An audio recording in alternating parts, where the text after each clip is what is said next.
Acorn and Earth.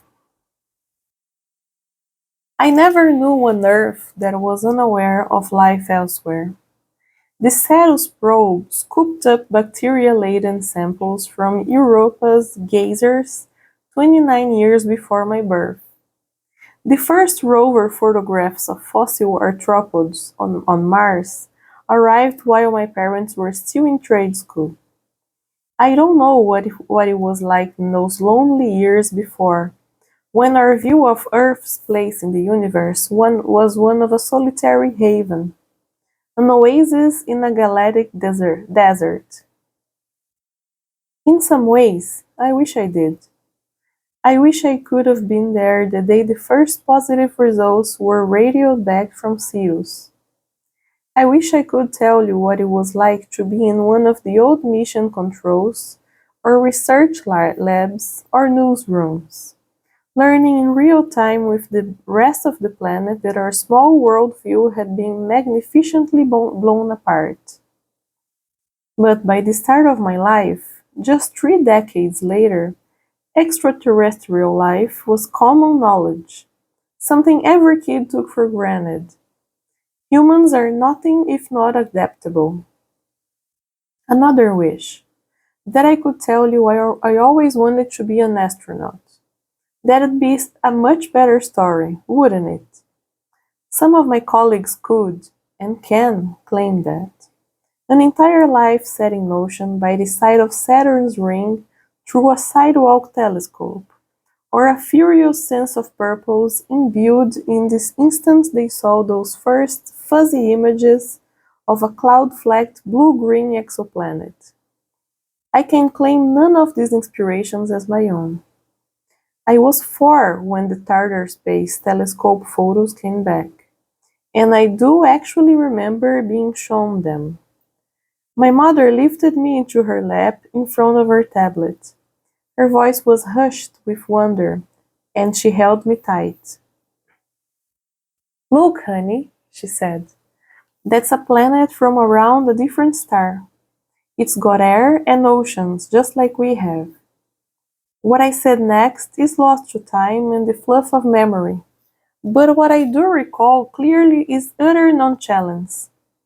The picture was boring, and while the factoid that came with it was new and somewhat interesting, I was 4. New and somewhat interesting applied to a 90% of my day, in everything from the development of a scab, to a cartoon I've never seen, to an unexpected flavor of juice at lunch. It's difficult to assign value to discovery when you haven't sorted out the parameters of reality yet. As such, the significance of the first photographic confirmation of a habitable exoplanet was lost on me. I suppose every childhood is one of blind assumptions. My parents had an apartment on the 12th floor of a complex overlooking the Fraser River. That sounds nicer than it was. Urban crush was all I knew, and the closest access I had to nature were the hydroponic planters on our boxy balcony, where my father grew the vegetables we ate for dinner. A hydroponic planter is a far cry from the real outdoors, but in an ecosystem all the same. I would sit out there for hours in the hot city air, fascinated by the insects that had been likewise drawn to green and growing things. They were a small miracle, those bugs. Tiny, wondrous monsters, completely incongruous with the concrete blocks that surrounded us.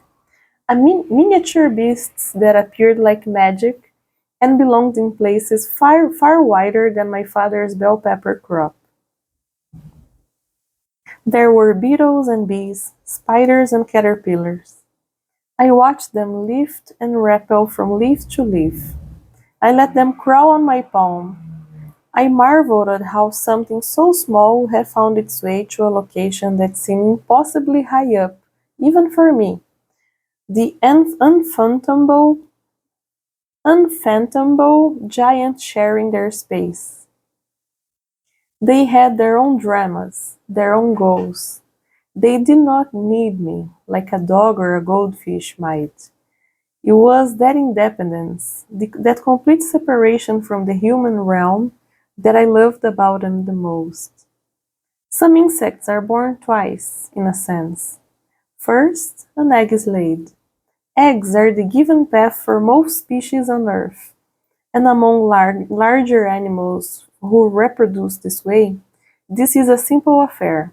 The egg hatches, an infant emerges, a duck, let's say, and its form is not terribly different than that of its parents. A baby duck is still recognizably a duck. It will get bigger and more hormonal and lose its endearing fluff, but it swims and waddles and pecks. For insects, the process is more complicated. Let's take the moth as an example. A larva emerges from the egg. We know this is a caterpillar. This creature has legs, organs, a mouth, everything a living creature needs. It's perfectly adapted for its current business, which is eating everything in sight and trying to stay hidden from predators. He walks and eats, and walks and eats, and walks and eats, until one day it stops. It finds a branch or a leaf. It wraps itself in a protective net of protein, and then, improbably, it dissolves. The caterpillar disintegrates into organic goo, leaving only a few scant essentials intact. In a matter of weeks, the goo recombines, creating another form entirely. Once the creature's body is remade, a second hatching occurs, one that reveals a creature so different from its previous state that if you hadn't witnessed this stage of metamorphosis, you'd make the entirely reasonable assumption that caterpillars and moths were two different species. Habitable exoplanets may have been lost on me then, but metamorphosis never was. It has always been a thing of beauty for me. The the fluidity of form. Walking from torpor is not my favorite experience. On the scale of discomforts, I'd put it on par with moderate hangover, or the kind of cold where your sinuses creak if you press them on your face. The actual sensation feels like neither of those things. Physically, I feel a little stiff, a little weak, but otherwise fine. Walking is more of a mental discomfort, a period in which your consciousness has to reassert itself after years of dormancy. Keep in mind that medically induced torpor is not the same as sleep. Sleep conveys the passage of time, even if you don't dream. Not so with torpor. First you're awake, then you're not, then you're back. But something's missing. Something's missing and you'll never be able to put your finger on what. As soon as the Marian established orbit around its first target, a signal was sent from the navigation computer to our crew's torpor chambers. An automated system added a chemical solution to our nutrient drips, and that solution made its way to our respective brains, where it began the business of waking us up. I'm told this process takes about an hour, but from my perspective it happened in an instant. Light, shapes, confusion. I had to walk myself through the basics, as if I were reviewing every fact I'd learned during infancy. I have hands. I have a mouth. Those things I see are colors. I'm Ariadne. I exist. Then came memories and context and finally a smile. We're at Acre. I began to unpack the proverbial cotton from my mind, and walked myself through protocol. First, I put on the tabs that freed my wrists from their soft fabric constraints, then undid the ties around my waist and ankles as well.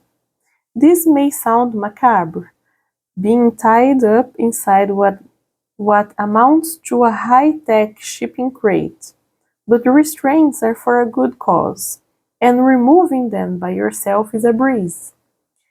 They're snugly attached to the sides of the torpor chamber, keeping me suspended in the middle of the container while I'm unconscious, so that I don't float into the sides. This is far preferable to waking up with bruises all over. Once my limbs were free, I hit the button that opened the chamber door. The light in my room was low, but I winced at the same as my eyes remember how to adjust themselves. Torpor chambers regularly wash their occupants, but a daily spray of cleaning solution isn't the same as a proper bath. My eyes, nose, and mouth were all crusty around the edges. 28 years without a real scrub will do that to you. My hair, shaved before lunch, lounge, had grown well past my shoulders. My nails had reached a hideous length as well, about what you'd expect after 2 years of no clipping. That's about how much I aged in 28 years of transit. 2 years. Torpor slows you down, and interstellar travel at half the speed of light further stalls the clock, but neither presses pause entirely. Cells divide and the heart keeps beating. We buy ourselves time while on torpor, not immortality. I opened the hygiene kit, with some clever interior engineer had bolted to the wall within arm's reach of my chamber. Nail clippers were the first item I retrieved, followed by a tiny collection bag. I pruned myself, returning my digits to usefulness. Curved keratin shards floated unattractively before me. I hid them away in the little bag as quickly as I could. My unruly hair would have to wait, but I took an elastic band from the kit and tied back my mermaid-like floating locks. The ground beings really do think of everything. The ground teams really do think of everything. One by one, I removed the electrode patches that covered me from face to feet. Their steady pulses had kept my muscles from atrophying, atrophying, and for that I was grateful. Next, I removed the nutrient drip from my arm, bandaged myself, and collected the few drops of blood that had floated free. Then I took a breath, radiated some therapeutic profanities, and removed the catheter from the place where catheters go. Ah, the glamour of space travel! I could hear the faint rustle of my crewmates going through the same checklist of waking. The walls about the Marion were thin, but there are walls. At that point's key. And that point's key. I've seen stills from classic movies in which space traveling crews are put to sleep, but their chambers or pods or what have you are always lined up side by side. These green rows of morgue-like containment. Let me be clear on this point. When you've woken up from nearly 3 decades of induced unconsciousness, and every orifice has gunk around it, and your nails look like talons, and your skin smells like a cross between a freshly washed hospital bathroom and an abandoned pen at the zoo, and you just pull a tube wet with urine out of yourself, you need a minute alone.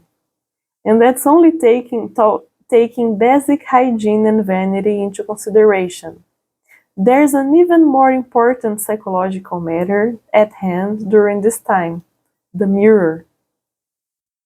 Once you remember who and what and where you are, your first impulse upon leaving torpor is to look. But just as waking up after a visible surgery can be jarring, so too can be those first moments taken in your altered body. You're different. You need a moment to prepare, and likely several moments to process. And you definitely don't need to be working through all of that in a group setting. And so, every astronaut's cabin has a full-length mirror, which is yours and yours alone. The mirror is not facing the torpor chamber. It's on the wall to the right of it, out of your line of sight, but visible the minute you decide to float forward. The mirror knows you're anxious to see yourself, but take your time, it says. I'm here when you're ready, and not a second before. It is the kindest object placement I've ever seen. On the chance that our methods have been forgotten or misrepresented, or you simply never learned about them, let's take a moment to discuss somaforming. Say what you will about Homo sapiens, but you can argue that we're a versatile species. On Earth, we can survive a decent swath of both heat and cold. We eat a mind-boggling variety of flora and fauna, and can radically change our diets according to need or mood. We can live in deserts, forests, tundras, swamps, plains, mountains, valleys, shorelines, and everything in between. We are generalists, no question.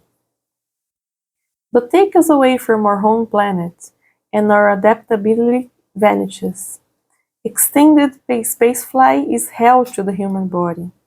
No longer challenged by gravity, bones and muscles quickly begin to stop spending resources on maintaining mass. The heart gets lazy in pumping blood. The eyeball changes shape, causing vision problems and headaches.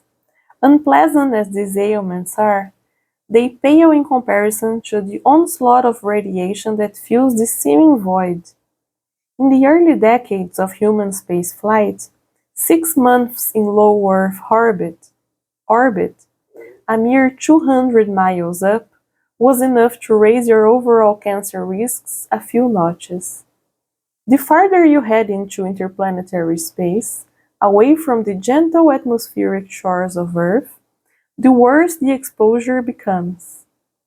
Human spaceflight was stalled for decades because of this, crippled by the technological nut that could not be cracked. How do you keep humans alive in space during the length of time it takes to reach other planets? We beat our heads around the drafting table, trying to build tools that could do what our anatomy could not. We wrapped our brains around algorithms, trying to create artificial intelligence that could venture to other worlds for us. But our machines were inadequate, and our software never woke up. We knew there was life on other worlds, yet we couldn't leave our own front yard. And while probes and space telescopes shed ever more light on our galactic neighborhood, there's only so much you can see looking through a peephole.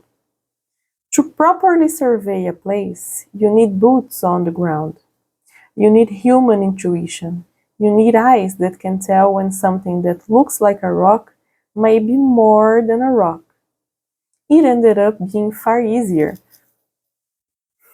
once the science matured, to engineer our bodies instead. We don't change much. Nothing that would make us unrecognizable. Nothing that would push us beyond the realm of our humanity. Nothing that changes how I think or act or perceive. Only a small number of genetic supplementations are actually possible, and none of them are permanent. You see, an adult human body is comprised of trillions of cells, and if you don't constantly maintain the careful changes you've made to them, they either revert back to their original template as they naturally replace themselves, or mutate malignantly. Hence, enzyme,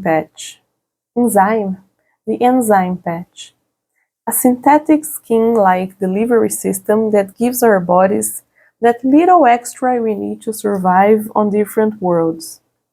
If I were to stop wearing patches, my body would eventually flush the supplementations out, and I'd be the same as I was before I became an astronaut, plus the years and the memories. Soma forming is an elegant solution, but not an immediate process. If enzyme patches are still used medically, you know, you know this already. If you're diabetic, for example, and can produce insulin on your own. But if you've ever worn a patch, and if they're old news by now, you might imagine something more dramatic than it's accurate. I once spoke to a kid at an outreach event who was very disappointed to learn that applying a patch does not result in instant transformation, complete with an animation sequence and a theme song, I'd imagine. We astronauts are not superheroes, nor shapeshifters. We're as human as you. While our body are wondrously malleable things, we still need time to adjust. Life-saving organ transplants or helpful medicines can often be met with some level of psychological resistance. The same is true of somaforming. It is more preferable, by far, to be unconscious while your body sorts itself out. Again, I'm biased as can be, but I believe somaforming is the most ethical option when it comes to setting food off Earth. I'm an observer, not a conqueror. I have no interest in changing other words to suit me. I choose the lighter touch, changing myself to suit them.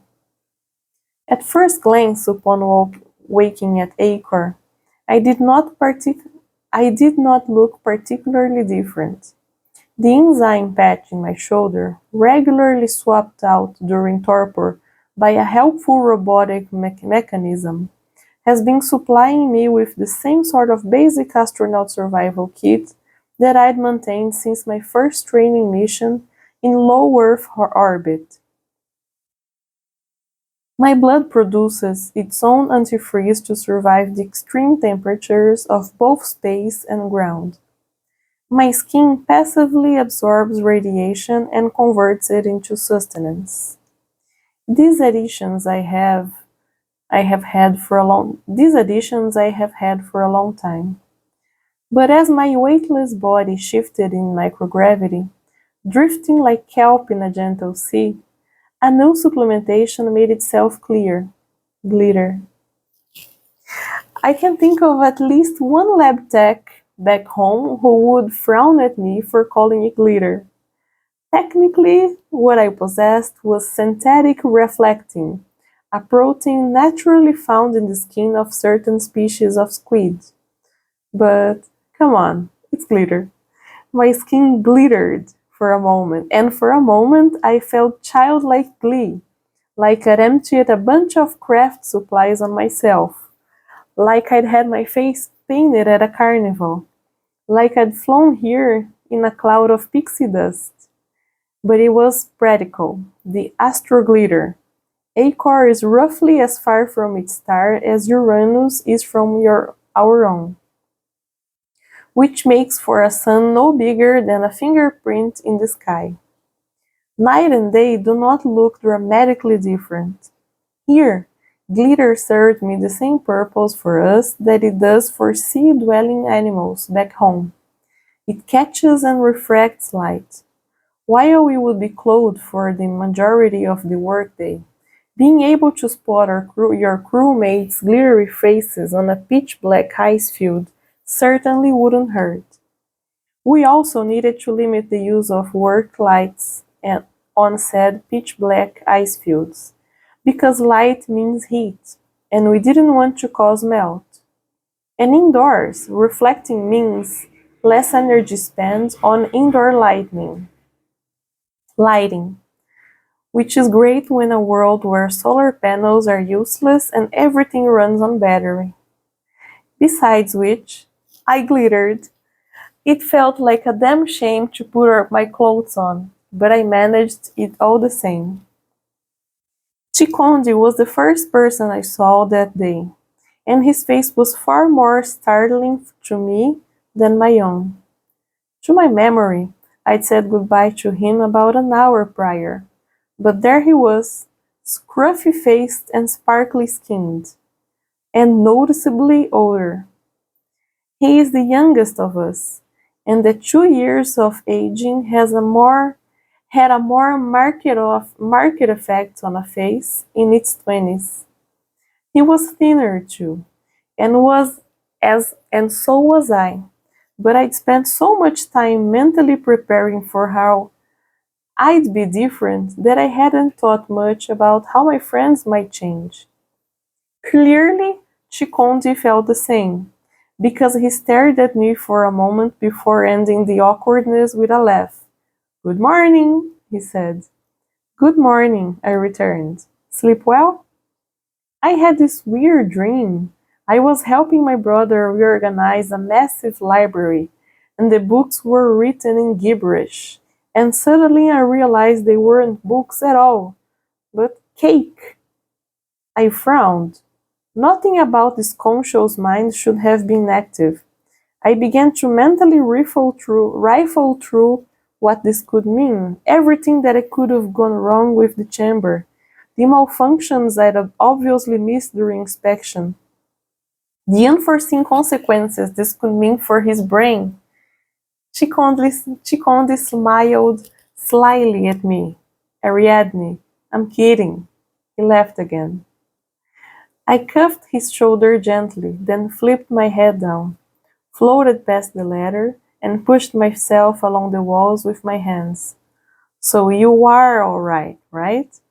"Fantastic," Chicondi said. There was a pause. "I hate catheters." "Catheters?" "Catheters." I nodded in solidarity. Truer words. We found Elena in the control room, starting a systems check. I wondered if she'd needed much time to look at herself, or if this was all old hat by now. Elena's the oldest of our crew by a minimum of 9 years, and thus her resume has more to boast. She was part of the Eridania 8 missions on Mars, as well as the first to set foot on Ceres. This was not her first rodeo, but whatever her feeling was about her body were, her keenness to get to work would not have been more plain. I'd seen the same glint in her eyes every morning we'd done field training together, every time she'd strapped on her boots for a hike or filled a bag with sample jars. I had a feeling that to her, otherworldly skin was just a skin that things were about to get good. "Good morning," Chukondi said to her. "Good." She glanced at a monitor. "Afternoon, actually." "Right," Chikonde said. Acor's day was 8 hours, but we were still keeping Earth time. Some of us were, anyway. Jack came floating downstairs a half hour later, late as always. I've been on cruise with Jack since my early days at OCA, and we've been long kept close company outside of that. But in that moment, I'm not sure I'd have recognized him in a crowd. I'd never seen him with a long hair, or a beard that was anything but artfully groomed. He looked at us, he looked at each of us in turn, and burst out laughing. "You all look like shit," he said. "So do you," Elena said, matter of fact. "Yeah," Jack stuck his nose into his shirt and grimaced. "Ugh." He touched the thick bun bobbing at the crown of his head. "This needs to get murdered." "Might keep the beard though, Shikondi. Wanna be beard buds?" They grinned at each other from within their respective thickets. "Sure," Shikondi said, "but I think yours constitutes a fire hazard." Jack chuckled heartily. "You're not doing much better, mate." I floated over to the comms monitor. We've got files coming in, I said. Anything urgent? Elena asked. Any information OCA had sent us would be 14 years old, would be 14 years out of date. But even problems that old were well worth knowing. I skimmed over the download list. No protocol updates, no emergency notices. I shook my head. Parameters are unchanged, I said. Mission is a go. I watched the progress bar inch forward, byte by byte. The progress bars inch forward, byte by byte, and the sight sparked a warmth within me, the same sort I got whenever a drone had dropped supplies at the OCA mobile base in Antarctica, or when my parents had sent me care packages while I was away at school. When the world is when the world you know is out of reach, nothing is more welcome than a measurable reminder that it still exists. In terms of formal training, I'm not a scientist, I'm an engineer. I build the machines and provide the propulsion that gets scientists where they need to go. I'm a support class, in essence. I've always felt most comfortable in that role. The day I applied for trainee work at OCA, just shy of 19, I walked in the door while the Vancouver campus with no thought beyond keeping my feet firmly on the ground. I imagined the life of craning my neck back as my work vanished into the clouds. I had no idea how far I would go. But then, I'm not sure OCA know that about itself either.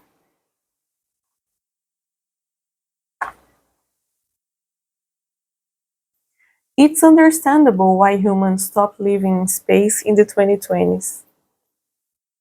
How can you think of the stars when the seas are spilling over? How can you spare thought for alien ecosystems when your cities are too hot to inhabit? How can you trade fuel and metal and ideas when the lines on every map are in flux? How can anyone be expected to care about the questions of worlds above when the questions of the worlds you're stuck on, those most vital criteria of home and health and safety, remain unanswered? Keeping probes and satellites spinning is one thing. Keeping astronauts alive is quite another. In the throes of the Great Shift, there were none of sufficient stable resources, human, monetary, or material, to keep that later work going. Even if there had been, those who held the purse strings, so often had motives beyond the glorious dawns they claimed to support. If you wanted the funding and facilities for spaceflight, you could either appeal to your government, whose support for the sciences might prove hollow as soon as there wasn't a war to win, or to a corporate entity, which would chase scientific progress provided that there was a positive correlation to the bottom line. Bottom line. So much for the benefit of all mankind. For the people who worked on those programs, the astronauts, yes, and the breakthrough scientists, yes, but also the thousands upon thousands of everyday engineers, mathematicians, doctors, lab grunts, and data hounds whose names and story are lost to us. These were not the futures they were chasing. They'd been sold on by a vision of discovery and progress accessible to everyone, a global mindset, an enlightened humanity. Instead, they found that dream inextricably, creepingly anchored to the very founts of nationalistic myopia and materialistic greed that said dream was antithetical to.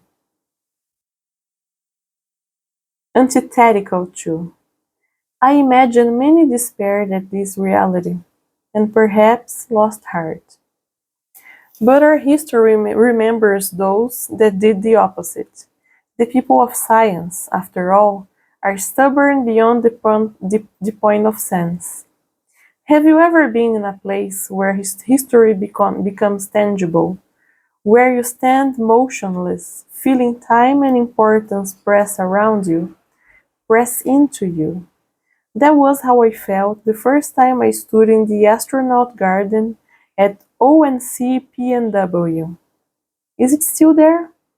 Do you know it? Every OCA campus has, please, let it be has, one. A circular enclave, walled by smooth white stone that towered up and up until it abruptly cut off, definitive as the end of an atmosphere, making room for the sky above. Stretching up from the ground, standing in neat rows, and with an equally neat carpet of microclover in between, were trees, one of every person who taking trip of Earth on an OCA rocket. It didn't matter where you from, where you trained, where your spacecraft launched. When someone went up, every OCA campus planted a sapling. The trees were an awesome sight, but bear in mind, the forest above us is not the garden's entry point. You enter from underground. I remember walking through a short tunnel into a low-lit domed chamber that possessed nothing but a spiral staircase leading upward. The walls were made of thick glass, and behind it was one of the dense network you find below every forest. Roots, roots interlocking like fingers, with gossamer fungus sprawled symbiotically between, allowing for the peaceful exchange of carbon and nutrients. Worms traversed roads of their own making. Pockets of water and pebbles decorated the scene. This is what a forest is, after all. Don't believe the light of individual trees, each a monument to its own self-made success. A forest is an interdependent community. Resources are shared, and life in isolation is a death sentence.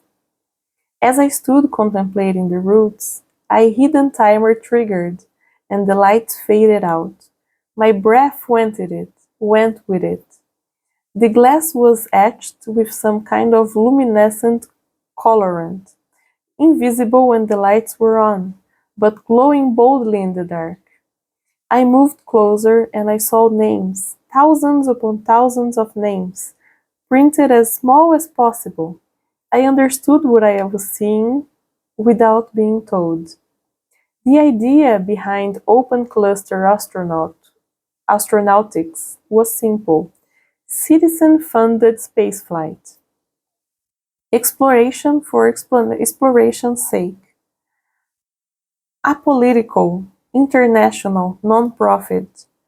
Donations accepted from anyone, with no kickbacks or concessions or promises of anything beyond a fervent attempt to bring astronauts back from extinction.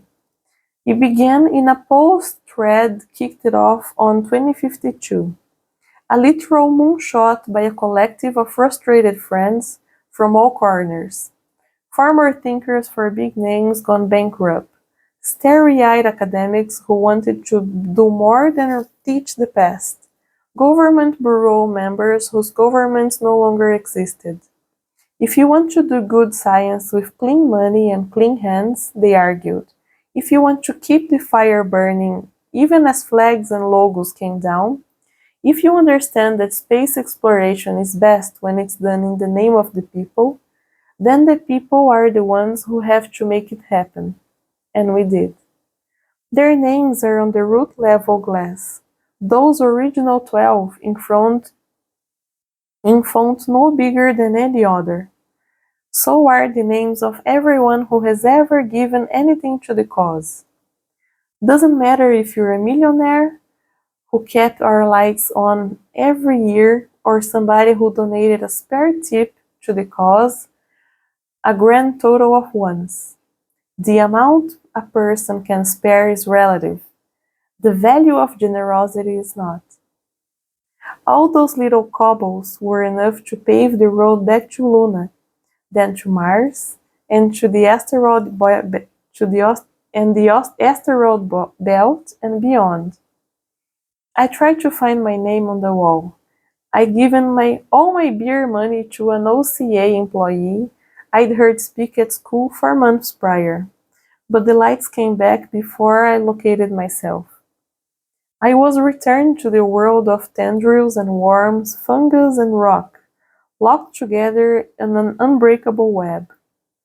Viewed in this way, you can never again see a tree as a single entity, despite its visual dominance.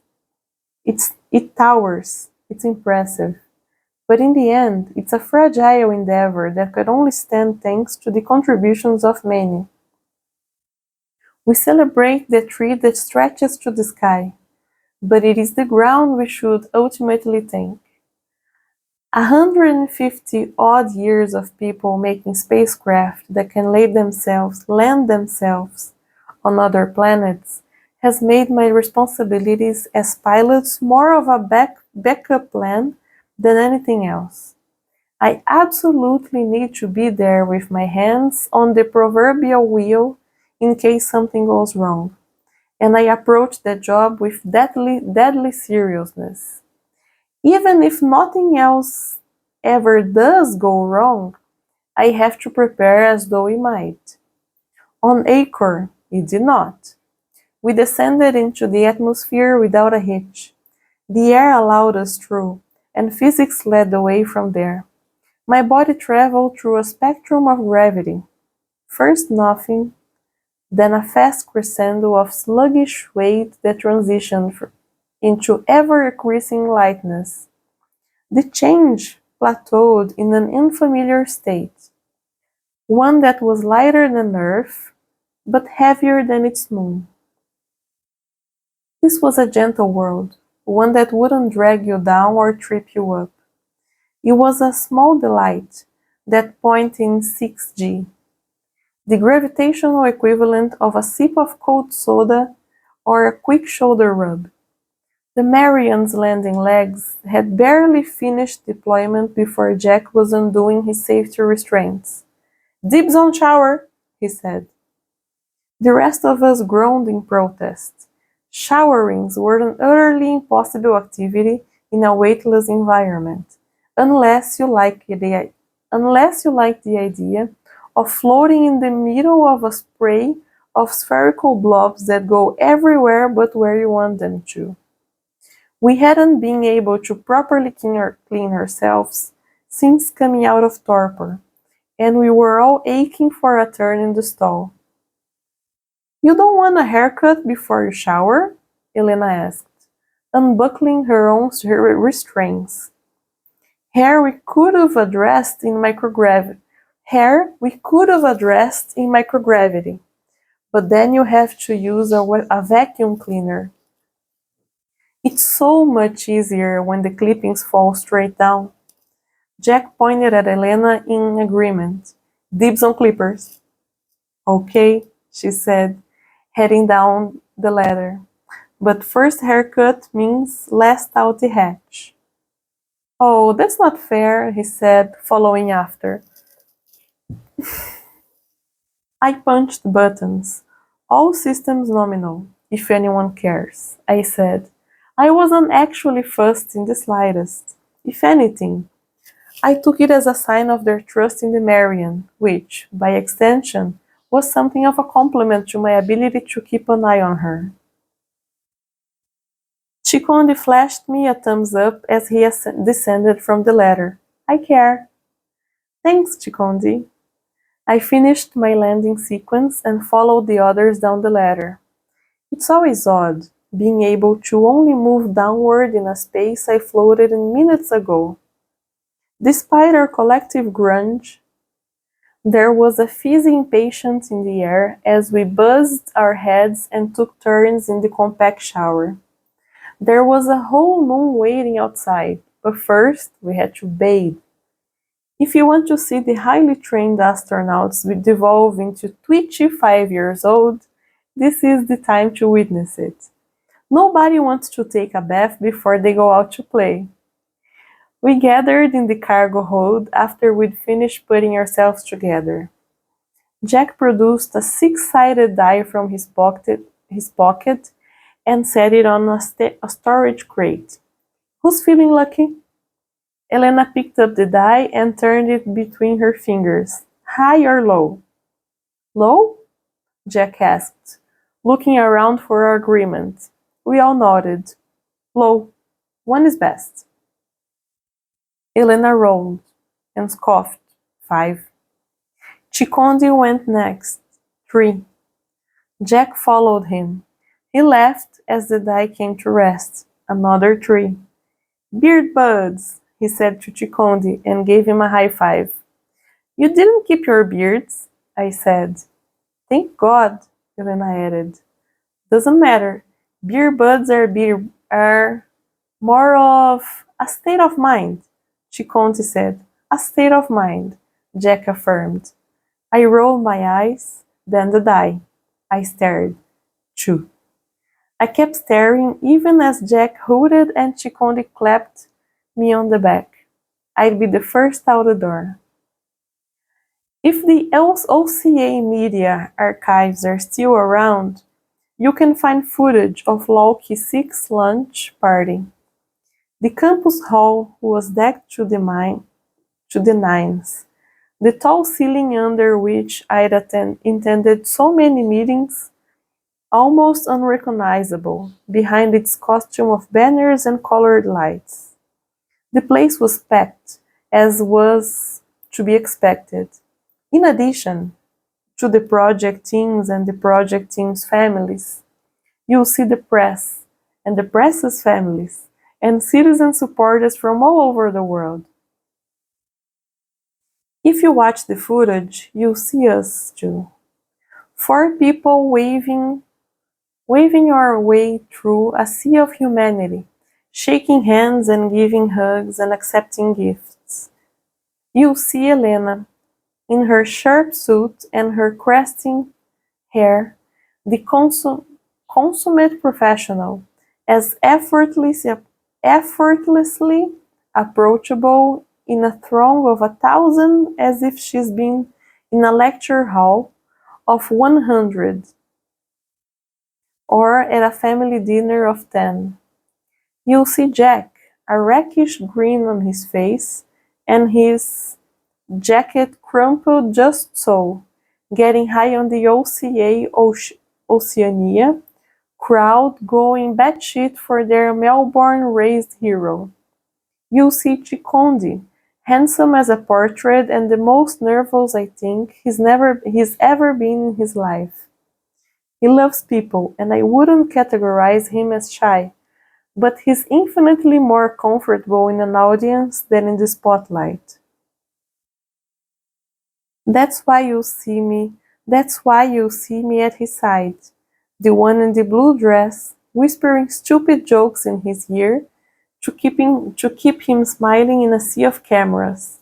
I'm smiling too, partly because his laughter fueled my own, partly because this was not my first time at a PR circus, mainly because I was having a good time.